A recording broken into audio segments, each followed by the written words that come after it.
Et pour introduire, j'ai une question que vous vous posez à vous-même. Est-ce qu'il vous est déjà arrivé de vous sentir mal à l'aise dans une discussion avec un autre chrétien parce qu'il n'a pas la même opinion que vous sur un sujet? Tellement mal à l'aise que vous vouliez vraiment le convaincre que vous aviez raison. Peut-être même pour vous convaincre vous-même que vous aviez raison. Est-ce qu'on doit obligatoirement dans ces situations être mal à l'aise, être tendu, voire jugé, méprisé, ou même se fâcher devant quelqu'un, un frère ou une sœur en Christ, qui n'a pas la même opinion que nous sur un sujet? Qu'est-ce qui mérite vraiment que l'on tienne tête à quelqu'un concernant ce qu'il tient comme sûr, comme absolu, et qu'il met en avant comme un point capital dans sa foi? Et sur quels autres points devrions-nous être plus souples, chacun en particulier? L'apôtre Paul il donne une réponse à ces questions à une église qui est très bien connue comme étant remplie de gens différents à tous les niveaux. Origine, statut social, croyance, pratique liée à la foi, l'église de Rome. Et il exhorte chacun à l'humilité et à l'intelligence malgré les différences dans ce passage que nous allons lire, Romains 14 et le premier verset du chapitre 15. Faites accueil à celui qui est faible dans la foi et ne discutez pas sur les opinions. Tel croit pouvoir manger de tout, tel autre qui est faible ne mange que des légumes. Que celui qui mange ne méprise pas celui qui ne mange pas, et que celui qui ne mange pas ne juge pas celui qui mange, car Dieu l'a accueilli. Qui es-tu, toi, qui juge un serviteur d'autrui? S'il se tient debout ou s'il tombe, cela regarde son maître. Mais il se tiendra debout car le Seigneur a le pouvoir de l'affermir. Tel fait une distinction entre les jours, tel autre les estime tous égaux, que chacun ait en son esprit une pleine conviction. Celui qui distingue entre les jours agit ainsi pour le Seigneur. Et celui qui ne distingue pas entre les jours agit pour le Seigneur. Celui qui mange, c'est pour Dieu qu'il mange, car il rend grâce à Dieu. Celui qui ne mange pas, c'est pour le Seigneur qu'il ne mange pas et il rend grâce à Dieu. En effet, nul de nous ne vit pour lui-même et nul ne meurt pour lui-même. Car si nous vivons pour le Seigneur. Et si nous mourrons pour le Seigneur. Soit donc que nous vivions, soit que nous mourions, nous sommes au Seigneur. Car Christ est mort et il a repris la vie afin de dominer sur les morts et sur les vivants. Mais toi, pourquoi juges-tu ton frère? Et toi, pourquoi méprises-tu ton frère? Puisque nous comparaîtrons tous devant le tribunal de Christ, car il est écrit, « Je suis vivant, dit le Seigneur, tout genou fléchira devant moi, et toute langue donnera gloire à Dieu. Ainsi chacun de nous rendra compte à Dieu pour lui-même. Ne nous jugeons donc pas les uns les autres, ne nous jugeons donc plus les uns les autres, mais pensez plutôt à ne rien faire qui soit pour votre frère une pierre d'achoppement ou une occasion de chute. Je suis persuadé par le Seigneur Jésus que rien n'est impur en soi, et qu'une chose n'est impure que pour celui qui la croit impure. Mais si pour un aliment ton frère est attristé, tu ne marches plus selon l'amour. Ne cause pas par ton aliment la perte de celui pour lequel Christ est mort. Que votre privilège ne soit pas un sujet de calomnie, car le royaume de Dieu, ce n'est pas le manger et le boire, mais la justice, la paix et la joie par le Saint-Esprit.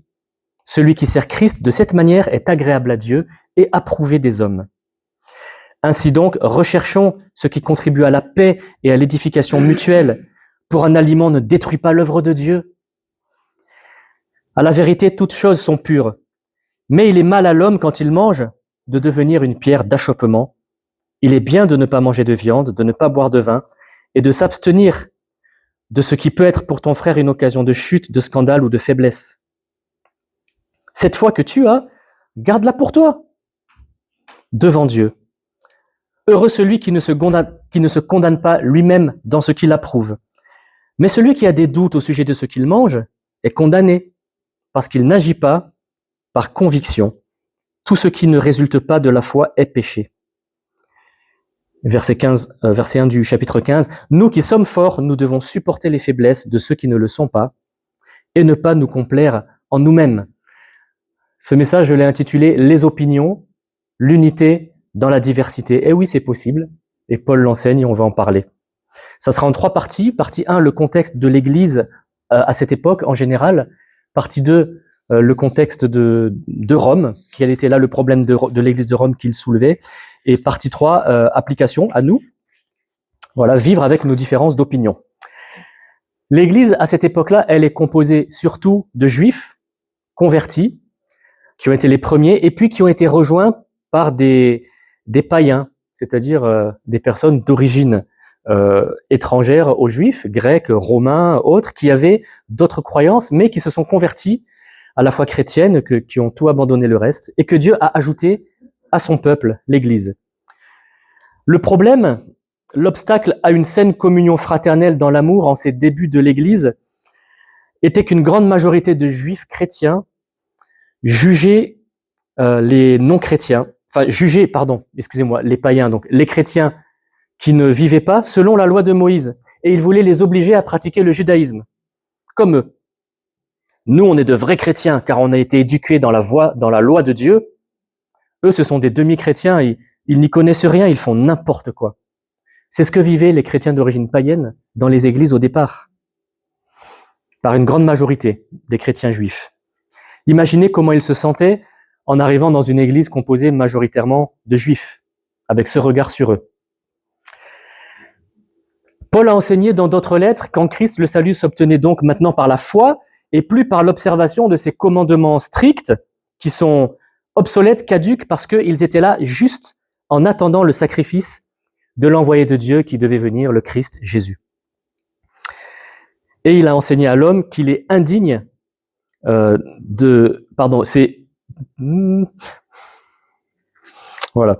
est indigne de la présence de Dieu, l'homme, qui qu'il soit, juif ou païen, et donc absolument incapable de pratiquer toute la loi, et donc d'être saint aux yeux de Dieu.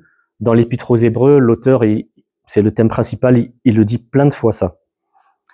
Avant le sacrifice de Jésus, Dieu imposait la loi aux Juifs, mais à présent, les croyants en étaient libérés. Et nous avons l'exemple de Paul qui le dit plein de fois, dans l'Épître aux Galates, par exemple, chapitre 3, verset 23. « Avant que la foi vînt, nous étions enfermés sous la garde de la loi, enfermés, en vue de la foi qui devait être révélée. Ainsi, la loi a été comme un pédagogue, c'est un professeur, un enseignant pour nous conduire à Christ, afin que nous fussions justifiés par la foi. La foi étant venue, nous ne sommes plus sous ce pédagogue. » Et il leur dit sur le même sujet, au chapitre 3, qu'ils sont des insensés. « Ô Galates, dépourvus de sens. Êtes-vous vraiment dépourvus de sens ?» Galates 5.1, c'est pour la liberté que Christ nous a affranchis. Demeurez donc fermes et ne vous laissez pas mettre de nouveau sous le joug de la servitude. Et c'était des vraies discussions, même entre les apôtres. Au début, quand ils se sont rendus compte que le salut était aussi pour les païens, tous n'étaient pas d'accord dès le départ. Il y a eu de l'opposition. Dieu a dû donner une vision à Pierre pour lui faire admettre. Pierre qu'on connaît pour avoir la tête dure. Et en plus, il lui a montré la vision 3 fois. Ça marche souvent avec 3, avec Pierre. Pierre, m'aimes-tu? Pierre, m'aimes-tu? Pierre, m'aimes-tu? Il a vu Pierre plein d'animaux dans une couverture dans le ciel comme ça, dont certains étaient impurs selon la loi juive. Et Dieu qui lui a dit, lève-toi Pierre, tue et mange. Non Seigneur, je n'ai jamais rien mangé de souillé ni d'impur. Ce que Dieu a regardé pur, ne le regarde pas comme impur. C'est dans Acte 10, 13 à 15, et au verset 17, on voit que Pierre, c'est écrit, il restait perplexe sur le sens de cette vision. Il était toujours pas convaincu en fait. Et à ce moment, Dieu lui dit, voici 3 hommes qui te cherchent en bas, lève-toi, descends avec eux sans hésiter, car c'est moi qui les ai envoyés. Là, il a dû commencer à comprendre lentement la vision quand il a vu ces 3 hommes arriver qui n'étaient visiblement pas du tout juifs. Lui demander de venir chez un homme qui s'appelle Corneille, pas du tout juif non plus, mais qui craint Dieu. Alors, rendez-vous compte du choc de cette situation pour un juif chrétien en ce temps-là. Il se met en route, il obéit, et une fois arrivé 2 jours plus tard chez le centenier Corneille, en présence de beaucoup de personnes, verset 27, il leur dit Vous savez qu'il est interdit à un juif de se lier avec un étranger ou d'entrer chez lui. Vous vous rendez compte? C'était à ce point-là, hein. C'était ça la loi de Dieu. Mais Dieu m'a montré qu'il ne fallait dire d'aucun homme qu'il est souillé ou impur. Donc Pierre a complètement reçu le message. C'est pourquoi quand vous m'avez envoyé chercher, je suis venu sans faire d'objection. Il a été convaincu, mais il a fallu quand même que Dieu y aille fort avec sa vision. Et la vision qu'il a donnée à Corneille aussi, en disant « Va chercher Pierre, il est là-bas dans telle maison ».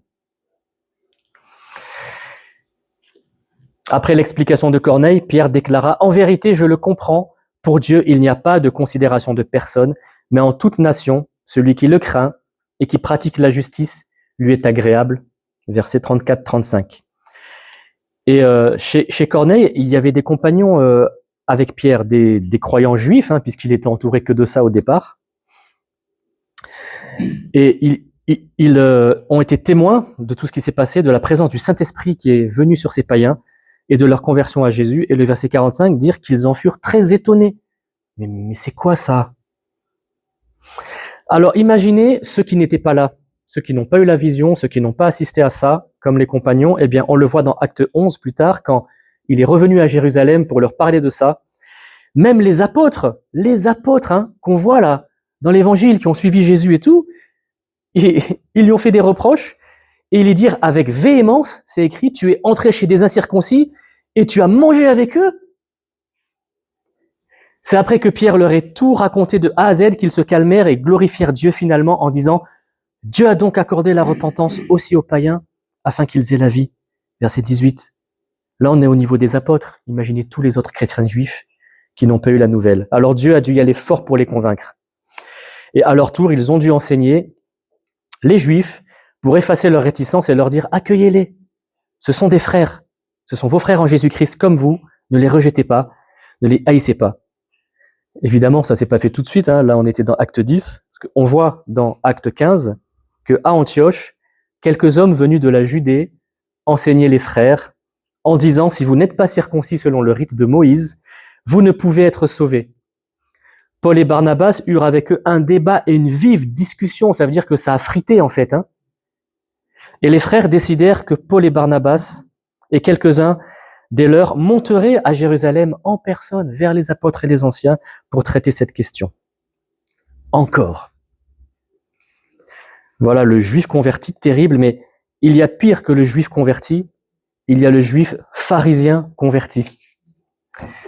Et au verset 5, nous voyons que quelques-uns du parti des pharisiens qui avaient cru se levèrent en disant qu'il fallait circoncire les païens et exiger l'observation de la loi de Moïse.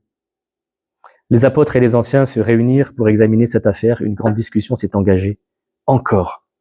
Et au verset 10, Pierre leur dit, mais pourquoi tentez-vous Dieu en mettant sur le cou des disciples un fardeau, un joug que ni nos pères ni nous n'avons pu porter? Mais c'est par la grâce du Seigneur Jésus que nous croyons être sauvés de la même manière que eux. Paul et Barnabas, ils ont dû argumenter en racontant tout ce qu'ils avaient vécu au milieu du païen, tous les miracles et les prodiges que Dieu avait faits, et ils écoutaient tous en silence. Et ils tranchèrent finalement afin de ne pas obliger les païens à obéir à la loi de Moïse. Ouf. Mais dans les églises, tout le monde ne prend pas le pas tout de suite. Hein. Donc c'était très dur pour eux. Ils ont envoyé une lettre à toutes les régions, la Syrie, la Cilicie, Antioche. Il a paru bon au Saint-Esprit et à nous de ne vous imposer d'autres charges que ce qui est nécessaire, savoir de vous abstenir des viandes sacrifiées aux idoles, du sang, des animaux étouffés, de l'impudicité, qui est la sexualité en dehors d'un mariage, interdit, choses contre lesquelles vous vous trouverez bien de vous tenir en garde à Dieu. Donc cette lettre, elle était lue dans les églises, elle était valable pour les chrétiens juifs et pour les chrétiens païens. Le problème ne s'est pas réglé de suite puisqu'il existe encore à Rome, donc dans les années 50, comme nous le lisons ici, et que Paul doit encore intervenir par écrit, d'autant plus qu'à Rome, ce sont les chrétiens d'origine païenne qui sont majoritaires. Au contraire, on est à Rome.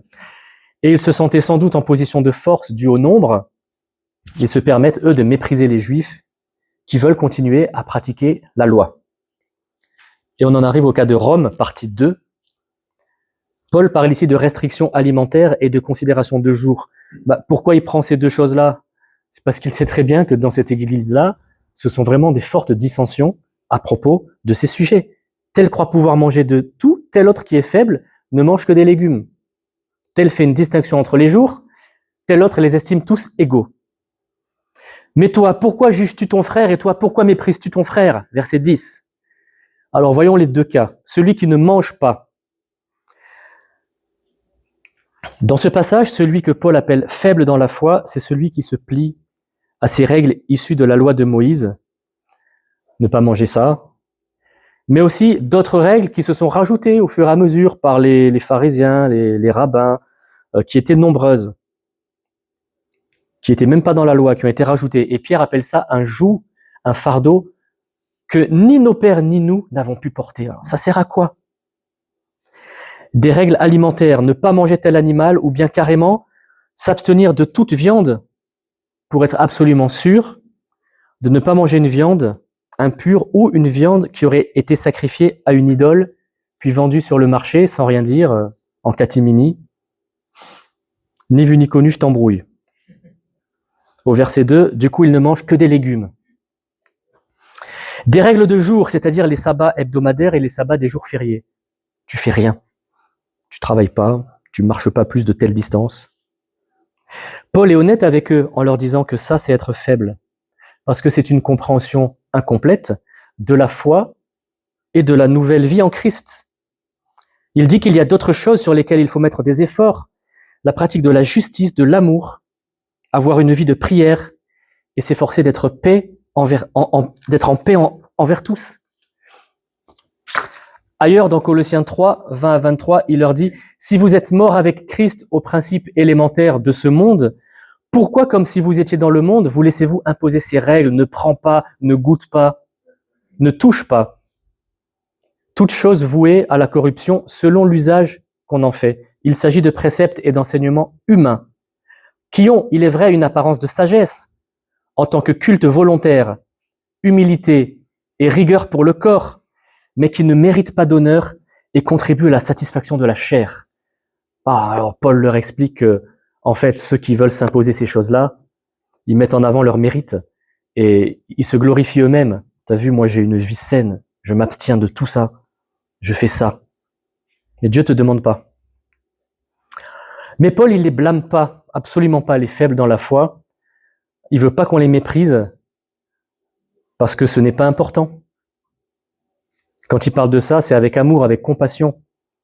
Au verset 6, il dit « Celui qui se préoccupe des jours, il s'en préoccupe pour le Seigneur. Celui qui mange, c'est pour le Seigneur qu'il mange, car il rend grâce à Dieu. » Et la clé est au verset 5, « Que chacun soit pleinement convaincu dans sa propre conscience. » Donc il leur dit « Si vous voulez vous abstenir et que c'est en pleine conscience, que vous vous sentiriez pécheur si vous en mangiez, abstenez-vous. Si vous pensez en toute bonne conscience honorer Dieu en vous abstenant, alors abstenez-vous. En toute bonne conscience, oui. Avec des doutes, je suis pas trop sûr, j'ai pas étudié la question, ou pour faire plaisir à mon entourage, ou pour imiter mon voisin dans la salle de culte et avoir l'air d'un bon chrétien, non. Ça c'est valable pour tout, on en parlera après. Donc il les appelle faibles, pas pour les mépriser, mais avec amour, pour les encourager à s'instruire avec ces enseignements, ces lettres et les lettres de Pierre, par exemple, où tout a été expliqué plusieurs fois et les libérer de ce fardeau et les empêcher de vouloir mettre ce fardeau sur les épaules des chrétiens païens. Il veut qu'ils réalisent pleinement où se trouve réellement la puissance de l'évangile et ainsi devenir des forts. La foi seule en Jésus-Christ et ce qui en découle. Il les enseigne au verset 14. Je sais, je suis persuadé dans le Seigneur Jésus que rien n'est impur en soi. Mais si quelqu'un estime qu'une chose est impure, alors elle est impure pour lui. Il fait preuve de compassion, d'ouverture. Ça gêne qui si quelqu'un dit je ne mange pas de ça? Pour lui, il le dit au verset 12, ainsi chacun de nous rendra compte pour lui-même. Voilà, l'important c'est pour lui. Chacun rendra compte pour lui-même. Il ne doit donc pas forcer les autres à s'abstenir de manger parce qu'il est convaincu que lui, il doit s'abstenir. Et il ne doit pas juger. Qui es-tu, toi qui juges un serviteur d'autrui? S'il se tient debout, s'il tombe, cela regarde son maître.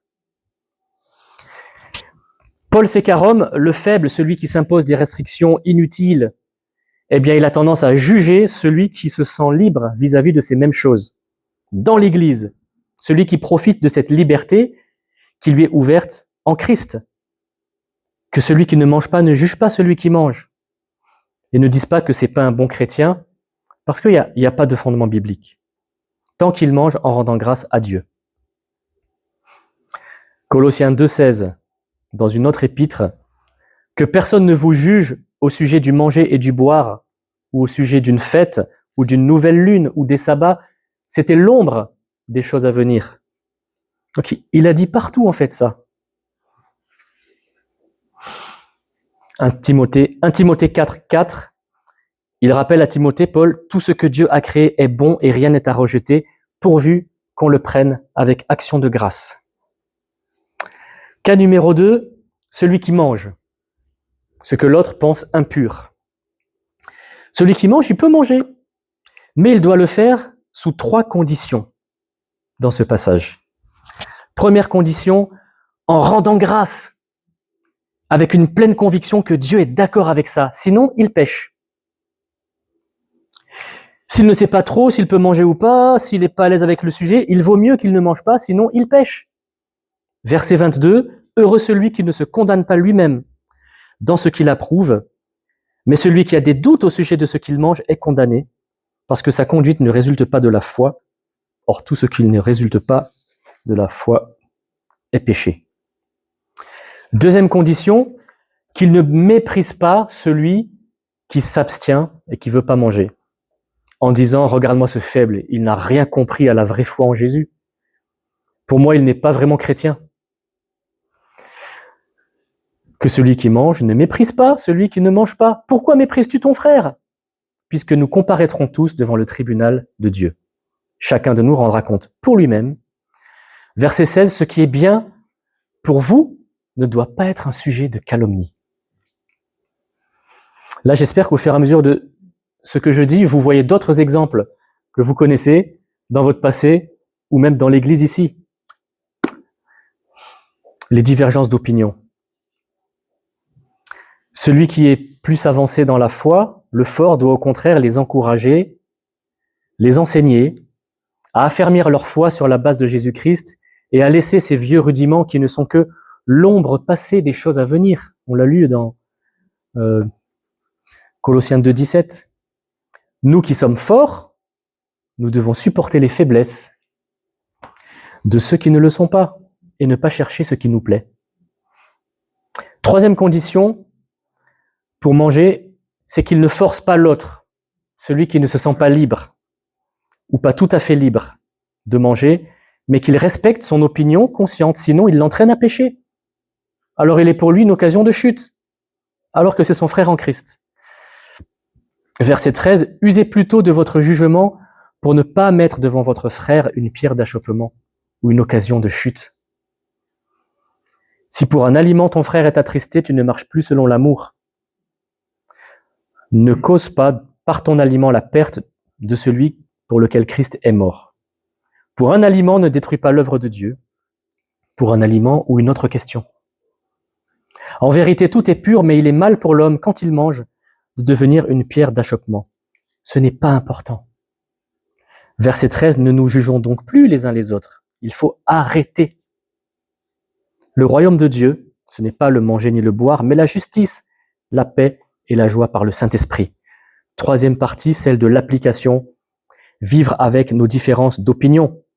Et ce chapitre 14 nous appelle à vivre l'unité dans cette diversité d'opinions, de points de vue, de convictions, de différences sur des sujets non essentiels. Des choix de vie qu'on a, des préférences, des scrupules personnels.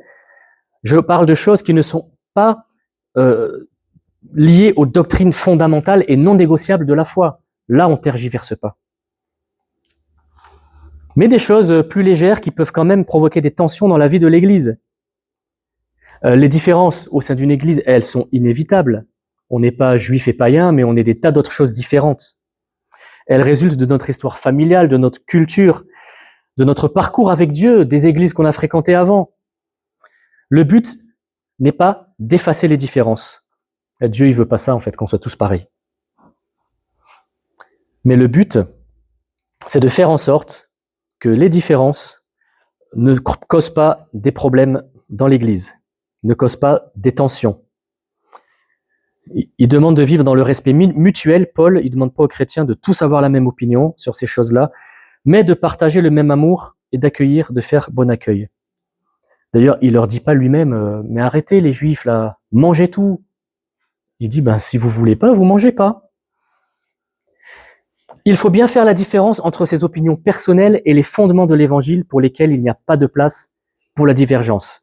Et j'ai lu un article de Luciano Branco, qui est pasteur à Toulon, et qui édite le Réverbère, c'est le périodique de l'association Matania, un article très intéressant qui donne des niveaux, les différents niveaux de croyance. Donc il y a 4 niveaux. Premier niveau, ce sont les vérités fondamentales nécessaires au salut. Là, on ne discute pas. Jésus est mort pour nos péchés, il est ressuscité et lui seul peut nous sauver. C'est par la grâce seule que l'on peut être sauvé, par le moyen de la foi seule et en passant par la repentance. Tout ça, ce ne sont pas des opinions, ce sont des certitudes, des vérités bibliques. Et Paul, il était catégorique là-dessus, il rigolait pas avec ça. Il leur disait pas, si vous voulez croire différemment, d'accord, non. Il n'y a pas plusieurs évangiles ni plusieurs chemins vers Dieu, il n'y en a qu'un seul. Deuxième niveau de croyance, les doctrines essentielles qu'il ne faut absolument pas nier. Exemple, la Trinité, la double nature de Christ, l'inspiration de la Bible. Quelqu'un peut être chrétien et ne pas saisir pleinement ces concepts, surtout au début de sa foi. Par contre, les nier est un danger grave, car la Bible appelle cela de l'hérésie. Troisième niveau de croyance, les croyances que chaque chrétien devrait partager. Exemple, l'homme est créé à l'image de Dieu, l'Église est le corps du Christ, le baptême par immersion du croyant, selon le commandement de Jésus. Tout ça, ce sont des enseignements bibliques que chaque Église doit adopter, parce que c'est écrit, qui influencent fortement la manière dont on vit la foi, mais ne doivent pas être considérés comme des motifs d'exclusion. Tu as été baptisé par aspersion, tu peux pas être membre. Et le quatrième, ce sont les opinions et les convictions personnelles, c'est ce qui touche à ce passage et à l'enseignement de Paul, qui ne doivent pas affecter la communion des chrétiens, ni les empêcher de partager une même église. Quand Paul dit de ne pas discuter des opinions, discuter, vous avez vu que quand on dit que les apôtres, ils ont discuté, c'était très fort en fait, ils étaient en conflit. C'est dans ce sens-là qu'il leur dit. Pas discuter des opinions, c'est pour éviter de se diviser à cause de celles-ci. Une discussion fraternelle est tout à fait possible et même encouragée pour s'ouvrir, pour comprendre l'autre, mais pas si elle affecte nos relations. Et à Timothée, il lui dit, parmi toute une liste de recommandations, repousse les discussions folles et inutiles parce qu'elles font naître des disputes. 1 Timothée 2, 23. Ce sont des différences qui concernent des aspects non tranchés dans la Bible, comme des choix culturels ou extérieurs qui ne touchent pas le cœur même de la foi. Dieu accepte cette diversité à condition que chacun soit convaincu dans sa propre conscience. Deux chrétiens peuvent arriver à des convictions différentes en étudiant la Bible sur ces sujets-là, et ces deux convictions peuvent plaire à Dieu de manière égale, du moment que c'est en rendant grâce à Dieu. Et le problème, c'est la tendance à moraliser ces différences, à juger l'autre comme étant un mauvais chrétien. Selon le verset 3, les forts qui méprisent les faibles qui jugent les forts. Et cela n'est pas bon pour l'unité de l'Église. Un jour, dans une étude biblique, on discutait sur un sujet et la question c'était quel est le mauvais penchant de notre cœur avec lequel on avait le plus de problèmes. Et l'un de nous a eu l'honnêteté de dire « moi je pense que c'est le jugement ». Et là, les 3/4 du groupe et moi présent, on a dit « ah bon? Mais moi aussi ». Et en fait, vous voyez que presque 2000 ans après le message de Paul aux Romains, on a le même problème dans nos cœurs charnels.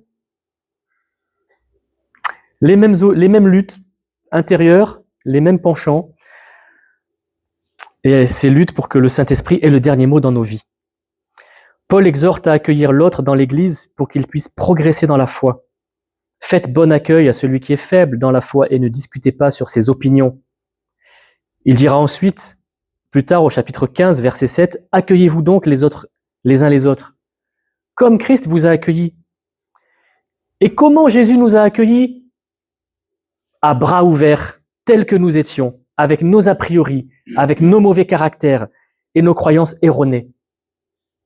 Puis à son contact, nous avons appris ce que c'était être chrétien et comment vivre pour plaire à Dieu, c'est-à-dire lui rendre ce que Paul appelle dans Romains 12.1 un culte raisonnable.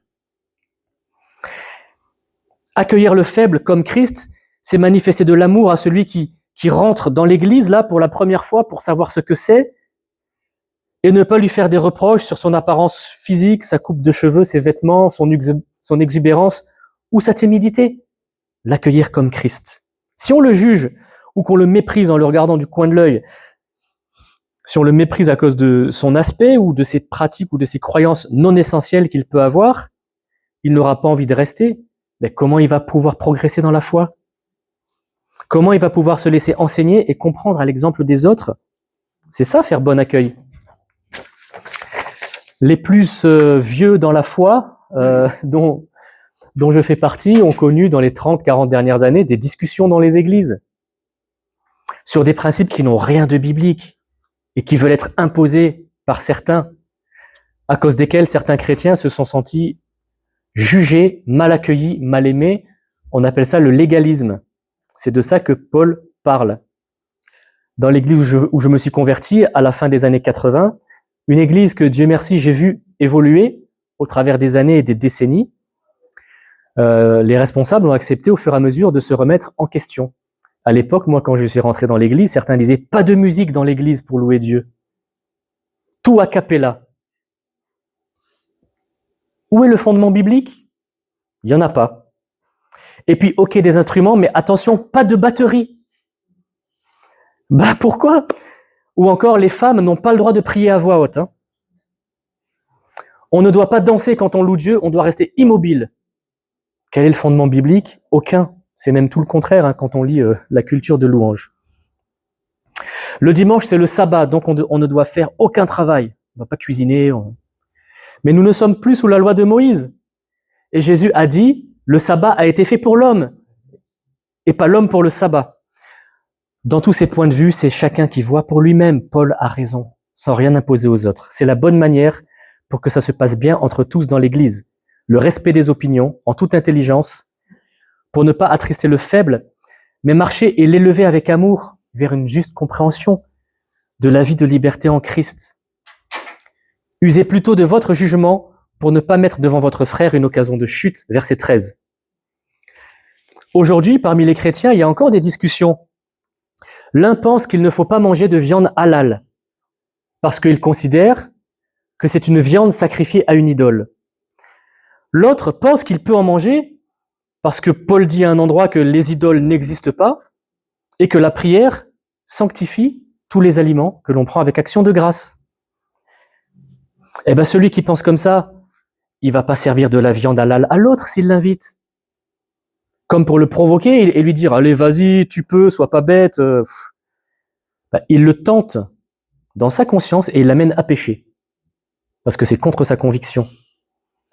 Il va au contraire dire « Ah ben je savais pas, écoute, je respecte, si tu es convaincu que tu ne dois pas, alors n'en prends pas, excuse-moi, qu'est-ce que tu dirais d'une bonne omelette au fromage à la place ?» S'ouvrir à l'autre, garder l'unité. Et la prochaine fois, il ne lui en présentera même pas.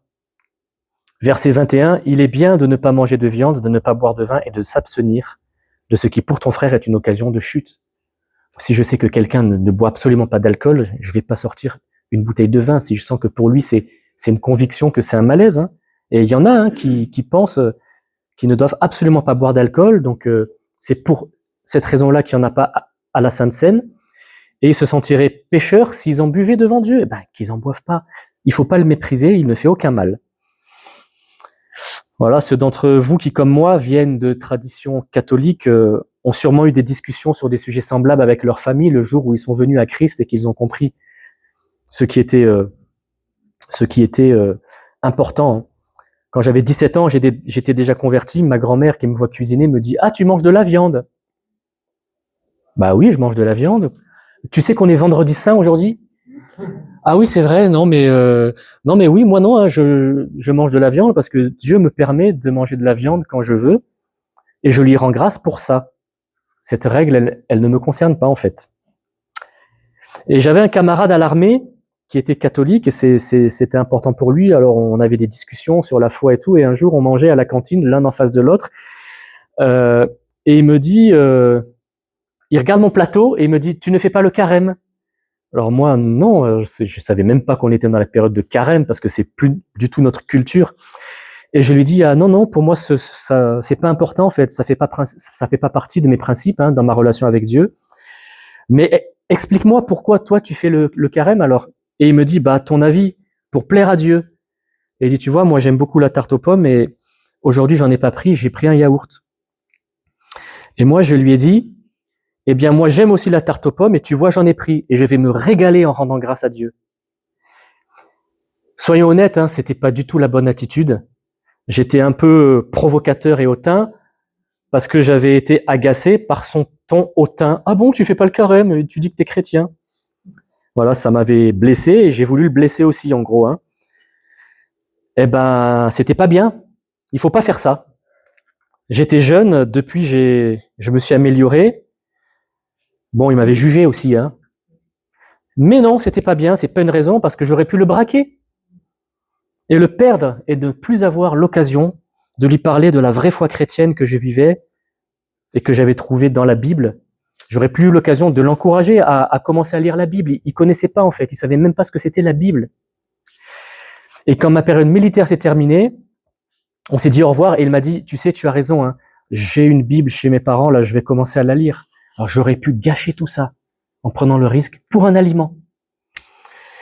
Dans l'église, l'un pense que ce n'est pas bien de frapper des mains pendant les cantiques, l'autre se sent poussé par la joie du Seigneur et ne saurait pas ne pas frapper des mains parce que ça fait partie de sa louange.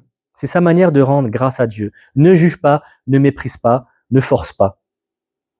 C'est entre lui et Dieu, dit Paul. Mais vivre ensemble, toi, si ça te perturbe, celui qui frappe des mains ou qui danse, mets-toi au fond devant, comme ça tu le vois pas et tu seras pas perturbé, tu vas pas le juger. Et toi qui frappes des mains et qui danse, si tu sais que ça le dérange, lui, mets-toi plutôt derrière lui, hors de sa vue. Question de respect. Mais tu as le droit. Il ne faut pas provoquer un agacement nuisible à celui qui ne peut se recueillir dans l'adoration que s'il y a personne qui bouge à côté de lui. C'est sa personnalité. On peut vivre avec nos différences, c'est le défi que Paul donnait aux Romains. C'est le défi que Paul nous donne encore aujourd'hui.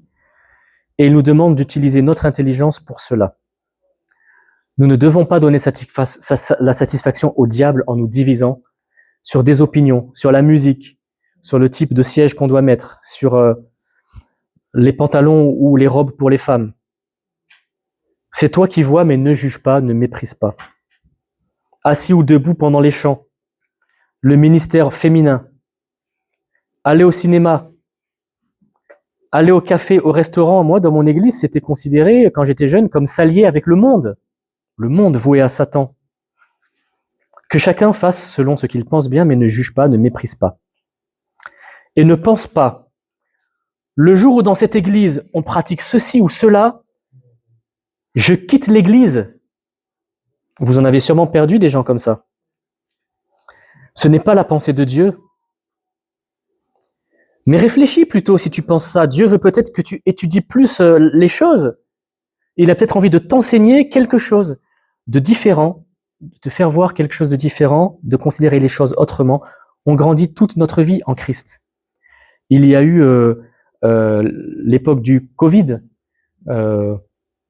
Est-ce qu'on doit obéir au gouvernement et obéir aux places séparées, aux jauges, à faire plusieurs créneaux pour le culte? Ou non, on obéit à Dieu qui nous demande de nous rassembler? C'est un sujet délicat. Quel est le bien? Quel est le bien? Et il y en a qui ont quitté l'église pour ça. Ah bon, vous obéissez aux autorités? Oui, on respecte les autorités, c'est Paul qui le demande. Et tu vois, on arrive quand même à faire les cultes. Est-ce que c'est biblique de faire la Sainte Seine par Zoom? Or, on a eu des... Est-ce que c'est biblique de faire la Sainte Seine dans des petits sacs, là? Vous êtes sûr? On prend pas le pain, on prend pas le vin, ça vient pas de la même bouteille, ça vient pas du même morceau, on partage le pain et le vin. Des questions comme ça. Il y a des gens qui ont quitté l'église à cause de ça. Est-ce qu'il faut prendre la coupe ou des coupelles? Est-ce qu'il faut que ça soit... Est-ce qu'on a droit au jus de raisin ou que au vin? Dans la Bible, c'était du vin. Mais c'est pas important. Plusieurs exemples comme ça. Moi, quand je voyais, avant de conclure, dernier exemple, quelqu'un, à la fin d'un week-end de jeunes chrétiens, tiens, j'avais 19 ans, on quitte le centre et tout, puis on voit au village un groupe de jeunes du camp à la terrasse du village. Et moi, ça m'a choqué, que j'avais été enseigné que boire un coup au bar, c'était le monde. Mais c'était ridicule. Je me dis, ah bon, des chrétiens qui vont au café, j'étais conditionné. J'étais faible dans la foi, de ce point de vue. Puis j'ai appris à voir que dans toutes ces choses, on n'offense pas Dieu, mais si on en use en lui rendant grâce. Donc attention à nos rapports avec d'autres chrétiens, d'autres tendances. Ça sert à rien de discuter sur ces opinions. Partageons plutôt l'amour en Christ, la paix, la joie, la justice et tout ce que nous avons de commun en lui. En conclusion, Paul le disait à l'église de Rome il y a 2000 ans, et c'est toujours valable aujourd'hui. Restons attachés aux principes fondamentaux de l'évangile, mais n'ajoutons pas des lois qui ne viennent pas de Dieu, n'en faisons pas des sujets de disputes et de divisions dans l'église. Ça t'énerve que l'autre ne pense pas comme toi, mais c'est pas grave. Essaie de comprendre, demande, mais pourquoi? Et puis tu vas l'aimer si tu essaies de comprendre. Dans un souci d'accueil, cherchons à comprendre le point de vue de l'autre sans se crisper ni se braquer, en considérant que Dieu l'a accueilli comme il t'a accueilli. Et que Dieu l'aime comme il t'aime et ne le méprise pas, mais plutôt respecte-le et enseigne-le dans la douceur pour qu'il arrive à grandir et à réaliser quelle est la véritable liberté en Christ dont peut jouir le chrétien, connaissant les vérités de Christ. Que tout soit dit, fait et même pensé pour honorer notre Dieu en se respectant les uns les autres. C'est comme ça qu'une église grandit au lieu de se diviser, qu'elle grandit dans l'amour et qu'elle devient forte. Ce qui est un bon projet aussi pour cette église. Amen.